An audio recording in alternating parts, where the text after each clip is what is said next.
Okay, we're on our last practice question before the exit ticket, and in this section we are looking to make an inference about Judge Taylor. So we're looking for clues about him. What does he say? How does he behave? What do we know? We're using some of our background knowledge, our schema, to draw some conclusions about Judge Taylor. What does the author want us to know about him that the author doesn't explicitly say, but we can pretty much guess? Okay, so let's read this section. We're on page 187. Start where it says Judge Taylor. Judge Taylor was on the bench looking like a sleepy old shark, his pilot fish riding rapidly below in front of him. Judge Taylor looked like most judges I had ever seen. Amiable, white-haired, slightly ruddy-faced, he was a man who ran his court with an alarming informality. He sometimes propped his feet up.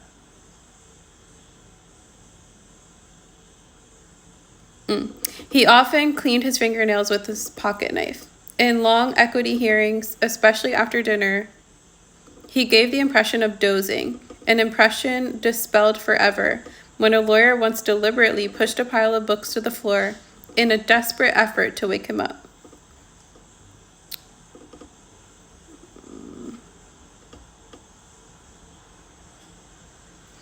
Without opening his eyes, Judge Taylor murmured, "Mr. Whitley, do that again and it'll cost you $100. He was a man learned in the law, and although he seemed to take his job casually, in reality, he kept a firm grip on any proceeding that came before him. Only once was Judge Taylor ever seen at a dead standstill in open court. The Cunninghams stopped him. Old Sarum, their stamping grounds, was populated by two families separate and apart in the beginning, but unfortunately bearing the same name. The Cunninghams married the Conninghams until the spelling of their name was academic. Until a Cunningham disputed a Conningham over land titles and took to the law. During a controversy of this character, James Cunningham testified that his mother spelled it Cunningham on deeds and things, but she was really a Conningham.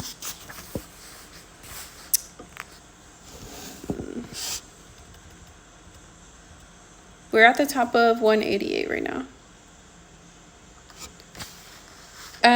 She was an uncertain speller, a seldom reader, and was given to looking far away sometimes when she sat on her front gallery in the evening. After 9 hours of listening to the eccentricities of the Old Sarum's inhabitants, Judge Taylor threw the case out of court. When asked upon what ground, Judge Taylor said, "Champertus connivance," and declared he hoped to God the litigants were satisfied by each having had their public say. They were. That was all they wanted in the first place. Judge Taylor had one interesting habit. He permitted smoking in the courthouse and did not himself indulge. Sometimes, if one was lucky, one had the privilege of watching him put a long dry cigar into his mouth and munch it slowly up. Bit by bit, the dead cigar would disappear to reappear some hours later as a flat, slick mess, its essence extracted and mingling with Judge Taylor's digestive juices. I once asked Atticus how Mrs. Taylor stood to kiss him, but Atticus said they didn't kiss much. The witness stand was to the right of Judge Taylor, and when we got to our seats, Mr. Techate was already on it. Okay, so what I need you to do in this section is look around for clues about Judge Taylor. How does he behave in the courtroom? And what can we infer about his character?